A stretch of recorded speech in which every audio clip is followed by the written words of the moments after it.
comentado, ¿no? Ya no hay que contradecir al responsable de organización. Aunque me vaya a presentar muy bien, me gustaría también presentarme yo para que me conozcáis. Porque yo también soy jienense, soy también de un pueblo de aquí de Jaén, del Corrosillo. Fíjate. Fuiste maestro del Corrosillo.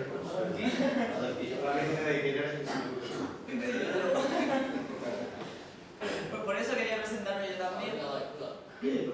Y como muchos y muchas jóvenes que conoceréis, que serán hijos, sobrinos, amigos, pues soy una exiliada económica. Estoy viviendo de ciudad en ciudad, cambiando cada X tiempo de trabajo y al final con un salario digno, ni un salario digno ni un contrato tampoco digno. Es por eso que es para mí un orgullo venir aquí a contar las propuestas que llevamos de Izquierda Unida, Unidad Popular, para construir un nuevo país con derecho para todos los trabajadores y las trabajadoras, un nuevo país donde no tengamos que ser exiliados económicos, un nuevo país que merezca la pena ser vivido. Más o menos los que estáis aquí seguro que nos conocéis todos, algunos seréis compañeros o compañeras. ¿Quiénes somos Izquierda Unida?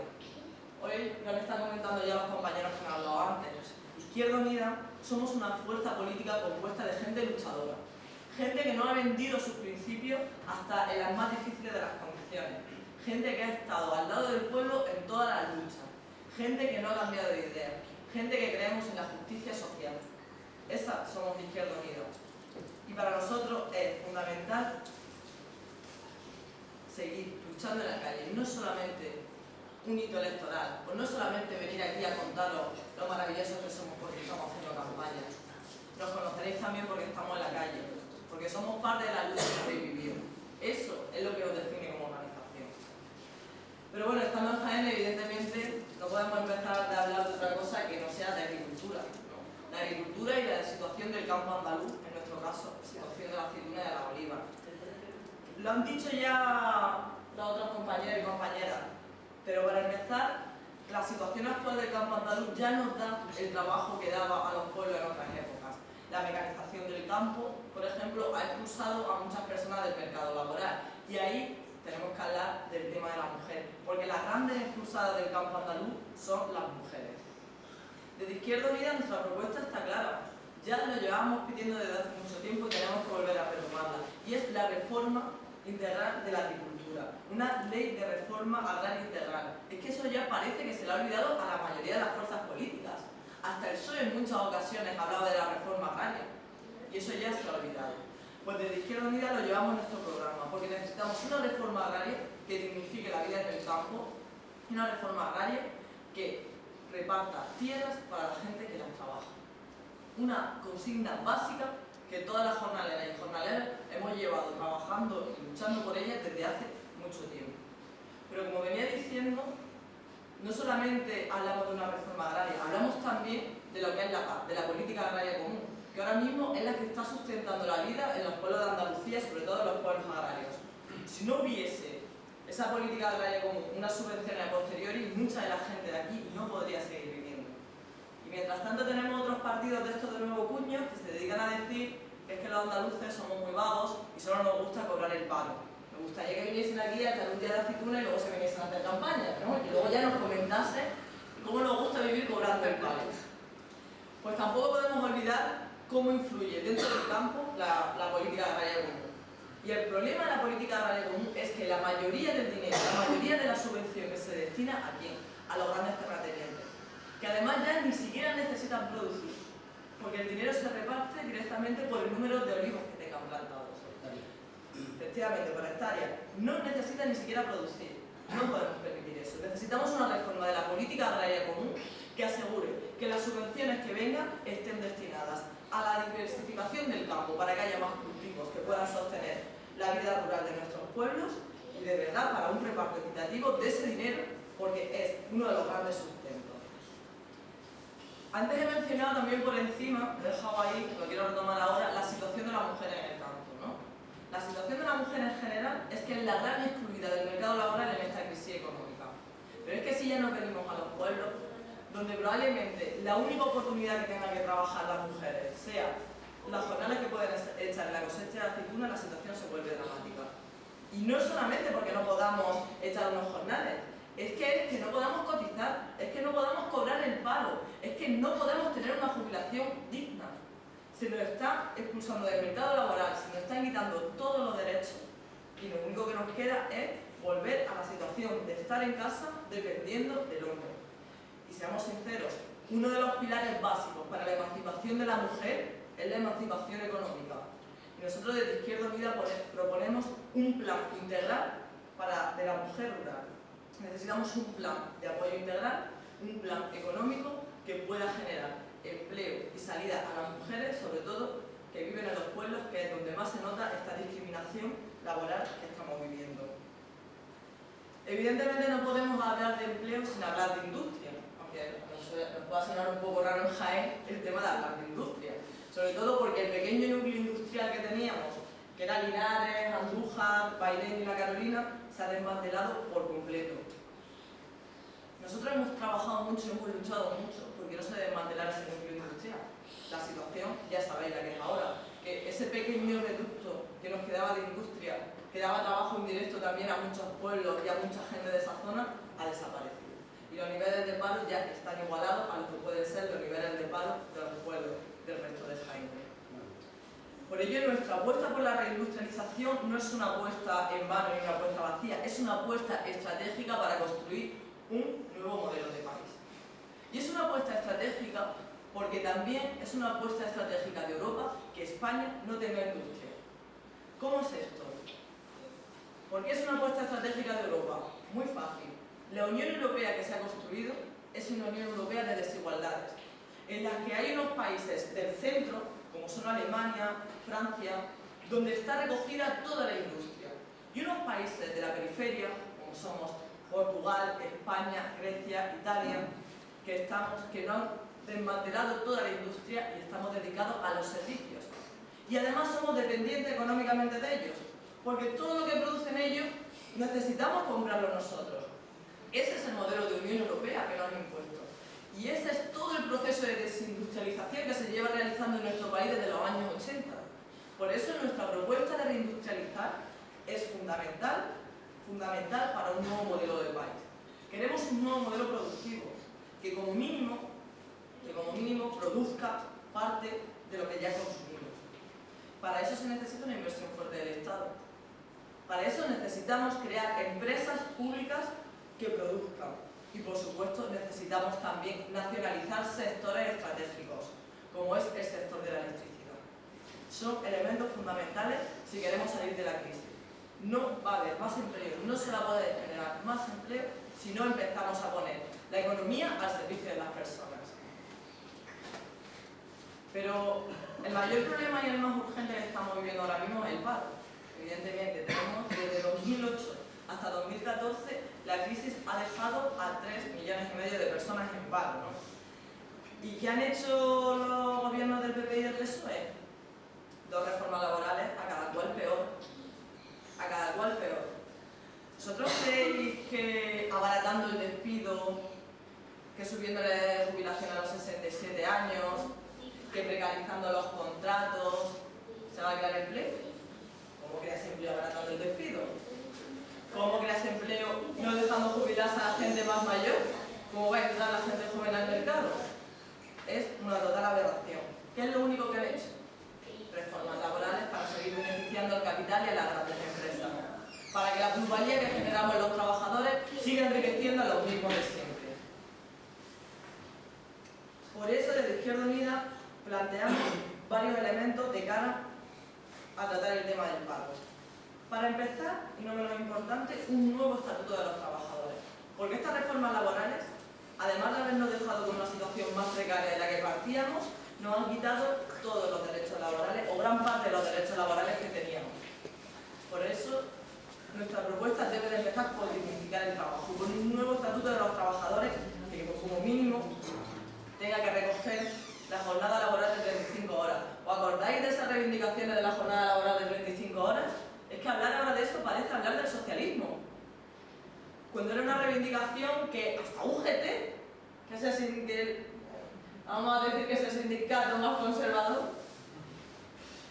llevaba.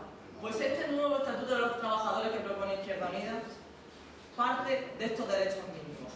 Jubilación a los 65 años obligatoria y voluntaria a partir de los 60. Como decía antes, ¿cómo vamos a crear más empleo si lo que hacemos es perpetuar a nuestros mayores en los puestos de trabajo? Eso no crea más empleo y sobre todo dignificar la vida de la gente. Que una persona con 65 años que se ha tirado más de la mitad de su vida trabajando tiene derecho a una jubilación digna. También crear empleo estable. Tenemos que eliminar la contratación temporal vinculada al fomento del empleo. Esa figura que se ha creado ahora que para fomentar el empleo hacemos una contratación temporal. No, así no se fomenta el empleo. Así se fomenta la precariedad en el empleo.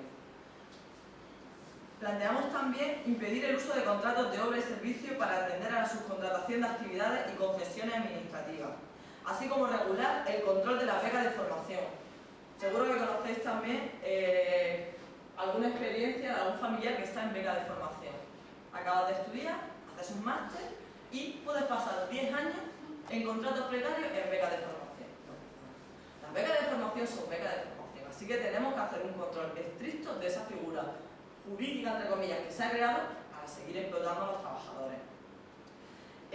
También planteamos incentivos para la contratación de mujeres y dignificar el contrato parcial o el contrato a media jornada, otro caso que conoceréis perfectamente, ¿no? Te contratan a media jornada, realmente estás echando una jornada de 8 horas y media, incluso 9 horas, y supuestamente las otras horas te las pagan como horas extras, cuando realmente no estás cotizando por una jornada completa. Para nosotros es fundamental que la jornada laboral parcial no supere el 80% de una jornada laboral normal. Y ahí incluyendo las horas extras. Aunque las horas extras se firmen como voluntarias, no se podrán realizar. Si supera el 80%, pasa a ser a jornada completa. También planteamos elevar el salario mínimo interprofesional a 1.176 euros. En un periodo a medio plazo de 4 años se plantea una subida progresiva del salario mínimo interprofesional hasta alcanzar los 1.176 euros. Establecer salarios máximos que no superen en 10 veces el salario mínimo interprofesional. Porque aquí, a la hora también de reivindicar derechos, lo que no podemos hacer es que haya despropósitos de salario.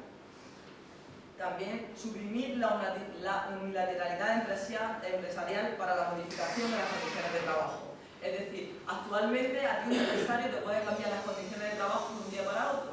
De decirte, no, es que tú de trabajar 7 horas vas a trabajar este fin de semana 12. O de tener este fin de semana un permiso, no. Esa figura se tiene que eliminar. Un elemento tan fundamental que os va a parecer hasta de risa, pero que no puede haber despidos colectivos mientras las empresas sigan teniendo beneficios. Actualmente, y según la última reforma laboral, se pueden hacer despidos colectivos si la empresa plantea que va a disminuir los beneficios que creía que iba a obtener, no que vaya a tener pérdidas. Por favor, eso que parece de risa existe en la actual reforma laboral. Aumento de la indemnización a los 45 días, protección de despido ante mujeres embarazadas, que esto es alarmante, cómo está subiendo ya no solo los despidos a mujeres embarazadas, sino que en entrevistas de trabajo tengamos que enfrentarnos las mujeres jóvenes a preguntas de ¿tiene hijos? ¿Piensa quedarse embarazada? ¿Tiene pareja? O sea, no podemos permitir ese acoso y esa discriminación laboral. Protección ante los despidos de mujeres embarazadas, conciliación del trabajo y la vida. Garantizar las 16 semanas de permiso por paternidad tanto a hombres como a mujeres. Y garantizar el 100% del sueldo. Y por supuesto, como no, este estatuto de los trabajadores debe tener el respeto a los derechos de negociación colectiva y de huelga. Pero como decía anteriormente, estamos en situación de emergencia y la situación del paro es la más candente. Para nosotros, los dos elementos, uno, la dignificación del trabajo y nuestra segunda propuesta, ¿cuál es? Un plan de trabajo garantizado. ¿Qué es un plan de trabajo garantizado? El plan de trabajo garantizado significa la creación de 1 millón de puestos de trabajo en el primer año por parte del Estado. ¿A qué se destinarían estos puestos de trabajo?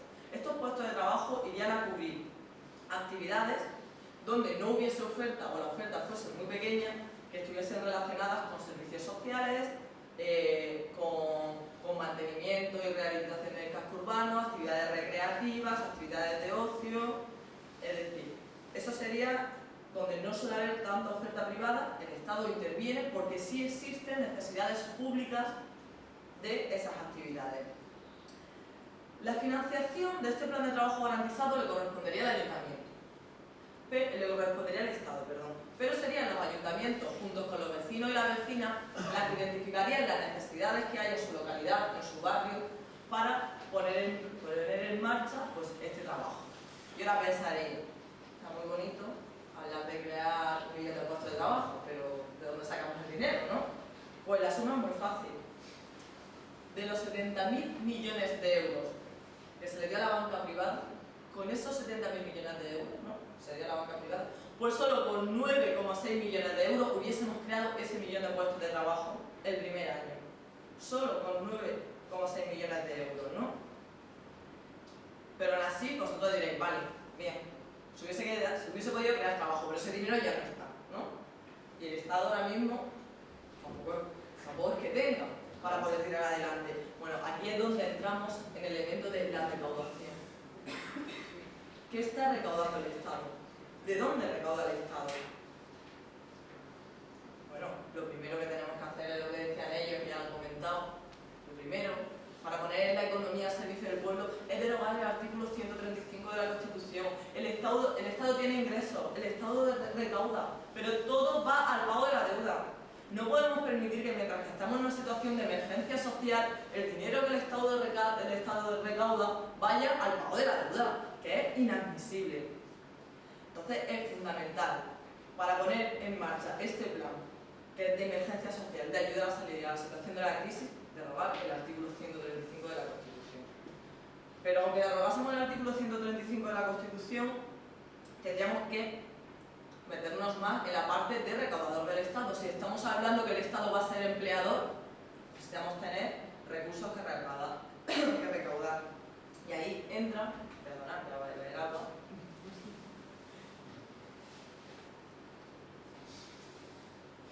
Y ahí entra el tema de los impuestos. ¿Con qué nos encontramos actualmente? Con que han subido los impuestos.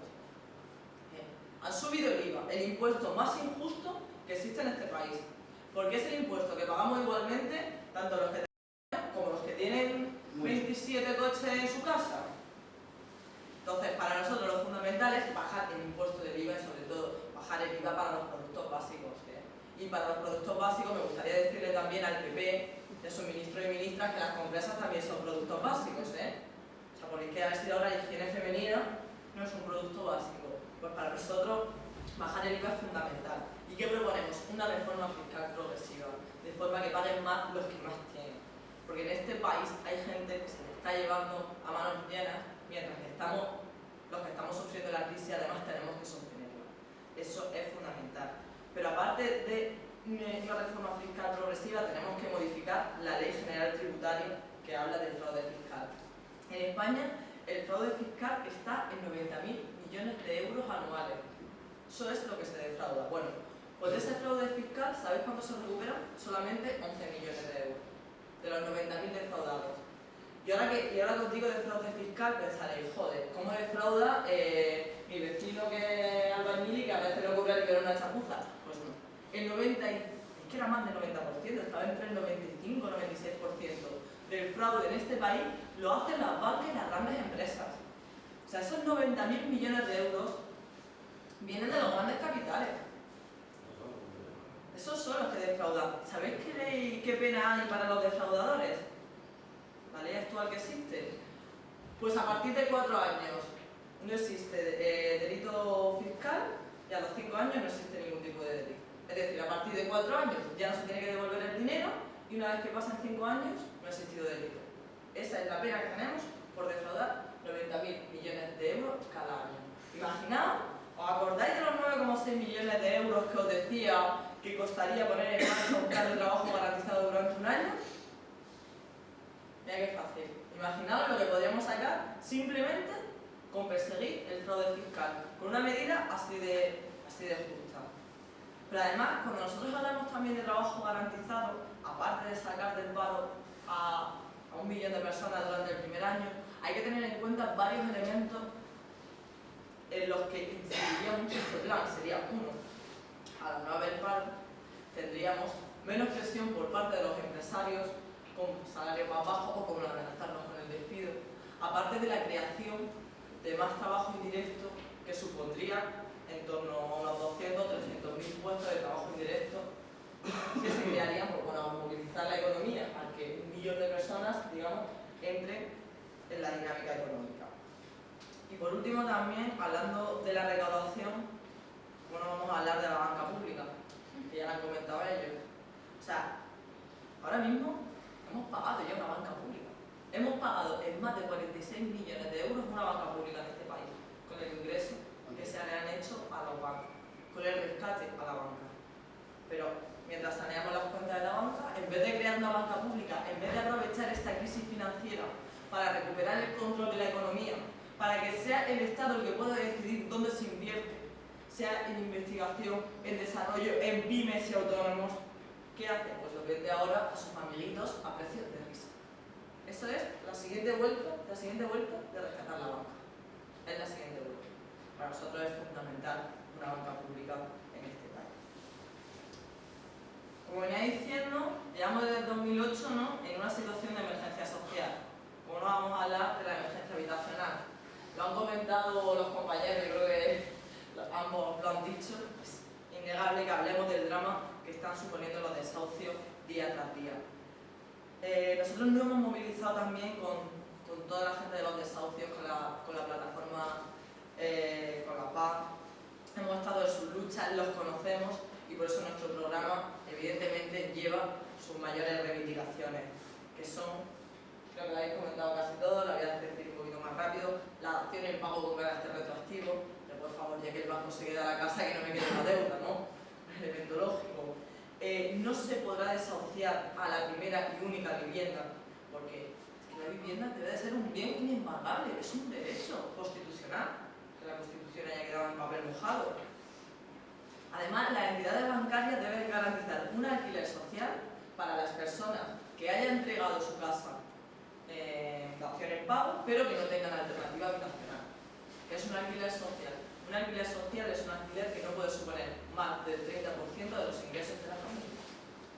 También planteamos que en ningún caso se podrá desalojar o desahuciar a personas, ya sea en régimen de alquiler, de hipoteca o de ocupación, que estén en situación de vulnerabilidad, de emergencia social, hasta que las instituciones públicas no garanticen un realojo de esas familias.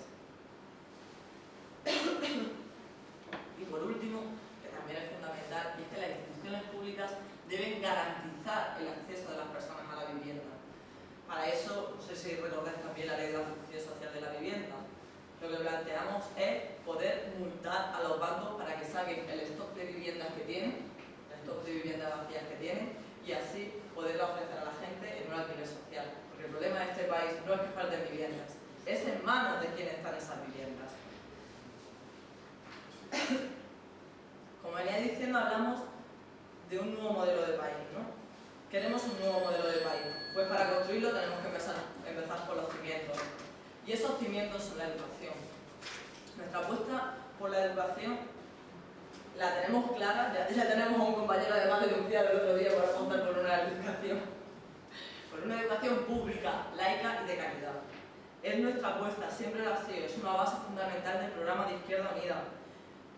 ¿Y cuál es la situación que nos encontramos? Porque a mí me hace también mucha gracia el PSOE, si lo escucháis en unos mítines, hablan también de su educación laica, gratuita y de calidad, ¿eh? Bueno, pues el PSOE el que empezó con la reforma, con el plan Bolonia, no sé si os acordáis, Joaquín, sí, en las universidades. Empezó el proceso de privatización de la universidad. Y ya el PP ha culminado, ha cerrado el círculo con la reforma de la educación secundaria, en la cual que quieren quitar hasta la filosofía.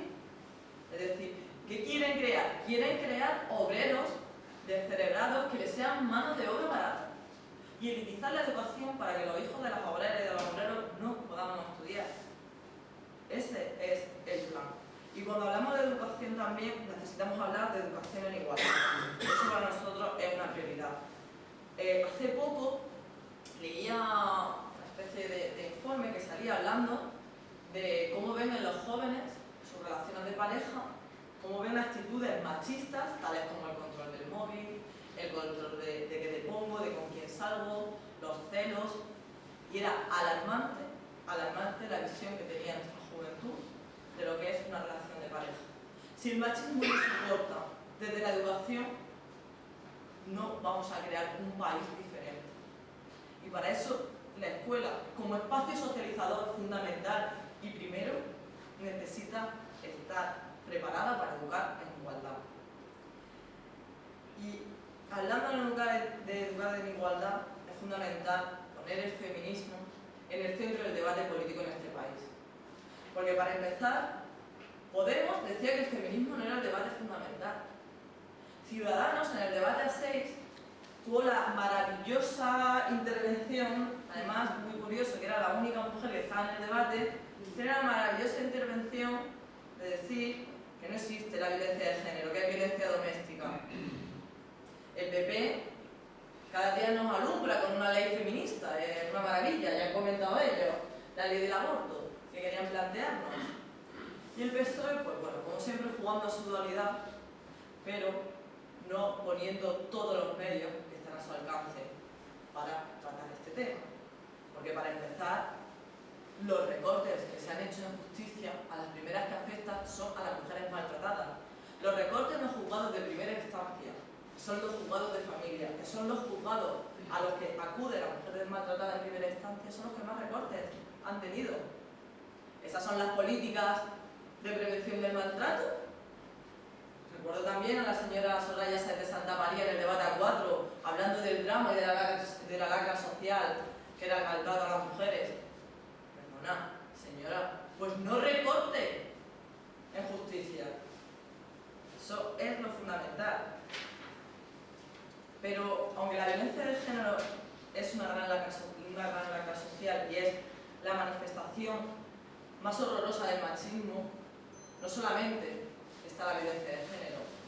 Vivimos en una sociedad patriarcal que nos está expulsando a las mujeres del mercado laboral, que nos está condenando a los contratos precarios, somos las que menos cobramos en jubilación, somos las que más tasas de paro, de temporalidad tenemos. Y una mujer a partir de 45 años suele ser ya expulsada directa del mercado laboral. Por todas estas situaciones, desde Izquierda Unida proponemos una medida integral. Proponemos se me ha ido, espérate, que tengo aquí, ¿cómo se llama la ley? Bueno, no tengo cómo se llama la ley. No proponemos solo una ley sobre violencia de género, proponemos una ley integral sobre la discriminación de la mujer y en todos los aspectos de nuestra vida, económica, social, doméstica, todos los aspectos. O sea, porque nos parece fundamental que empecemos a entender el patriarcado como un conjunto y no solamente a identificar la manifestación concreta del terrorismo machista. Yo no sé ya cuánto tiempo llevo hablando,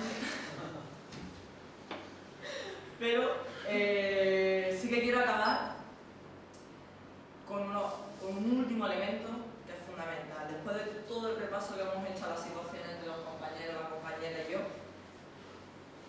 no podemos dejar de hablar de la última pata, que es la crisis política. Es decir, estábamos en una crisis económica que ha devenido en una crisis política, en una crisis de régimen. ¿Por qué? Porque el bipartidismo no ha sabido dar respuesta a esa crisis económica. Por lo tanto, ha devenido también en crisis política. ¿Y esto qué significa cuando decimos ha devenido en crisis política?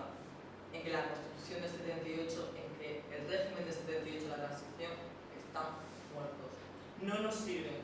Se ha quedado en papel mojado. Todo lo que dice la Constitución se ha quedado en papel mojado.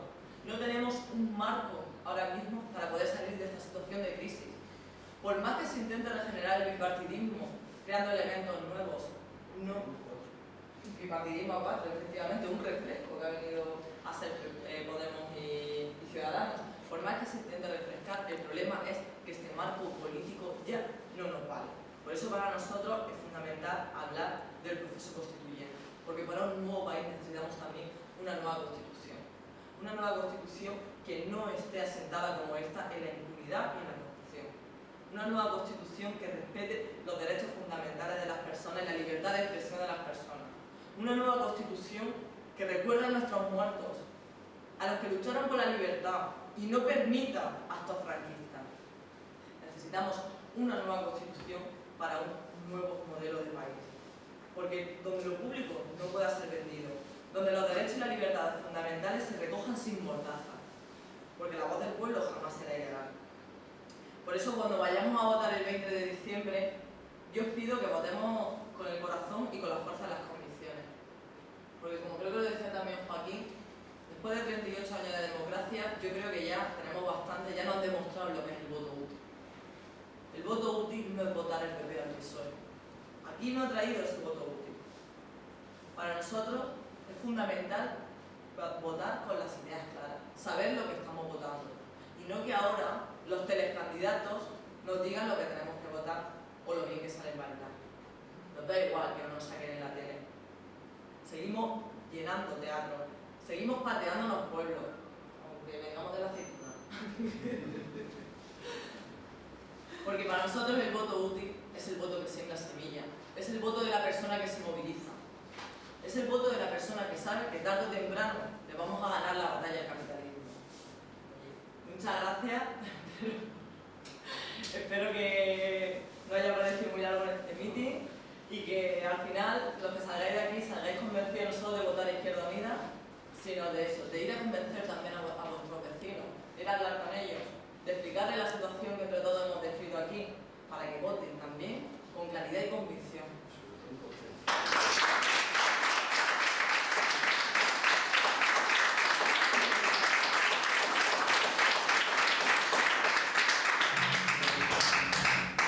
Y estamos hartos de gente que se dice patriota, que se envuelve la bandera, cualquier bandera, pero después no defiende a los intereses de la mayoría de la población. Ustedes no son patriotas. Si fueran patriotas, defenderían al pueblo español, no a sus amiguetes. Muchas gracias. Pueblo, levanta, no te ahogues en el viento. Mi paso atrás, repite, lo están esperando. Que late en nuestro pecho la necesidad de cambio. Repite, hermano, estamos preparados. Pueblo, levanta, no te ahogues en el llanto. Ni un paso atrás, repite, lo están esperando. Que late en nuestro pecho la necesidad de cambio. Repite, hermano, estamos preparados. Sufres la crisis, gira por los bancos, el riesgo de un estado que te sigue robando. El crecimiento es falso, aunque no estás trabajando. La lucha no termina mientras sufre nuestro hermano. El sentimiento obrero, corazón a la izquierda. Por nuestros fusilados, el olvido, la cuneta. En memoria de los que lucharon por la vieja España mutilada sin perdón que nos calienta. Si existe el cielo, una voz de Víctor Jara. Observan nuestros pasos mientras tocan la guitarra. Mirando con orgullo a obreros su batalla. Pintando con nosotros con Ernesto Che Guevara. Así pasan los años, refugios al sol. Con dolor de espalda por cargar con el honor. Es el padre de familia aunque le cueste el sudor. Explicar a sus hijos porque no hay calefacción. El abuelo murió en lista de espera. Y ya pagó sanidad y nadie lo recuerda. La vida vale más que todo el oro de la tierra. Y juegan con nosotros, hagamos que pierdan. Pueblo, levanta, no te ahogues en el llanto. Ni vas atrás, repite, lo están esperando. Que late en nuestro pecho la necesidad de cambio. Repite, hermano, estamos preparados. Pueblo, levanta, no te ahogues en el llanto. Ni vas atrás, repite, lo están esperando. Que late en nuestro pecho la necesidad de cambio. Repite, hermano, estamos preparados. Unidad popular, vivir en democracia, votar en libertad, dejar atrás la rabia. Echemos la derecha y su falacia nos lleva a la guerra. Por culpa de la raíz, roban a los pobres, luego quieren que asentamos.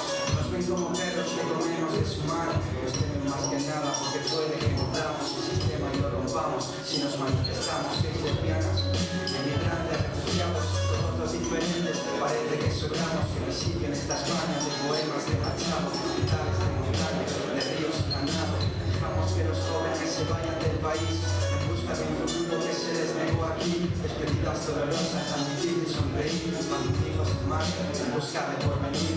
Un pueblo sin cultura es más fácil de domar. La religión es hombre que nos quieren inculcar. Nuestro esfuerzo debe ser el educar. Crear familias libres que defiendan la igualdad. Pueblo, levanta, no te ahogues en el llanto. Y vas atrás, repite, lo están esperando. Que late en nuestro pecho la necesidad de cambio. Repite, hermano, estamos preparados. Pueblo, levanta, no te ahogues en el llanto. Y vas atrás, repite, lo están esperando. Que late en nuestro pecho la necesidad de cambio. Repite, hermano, estamos preparados.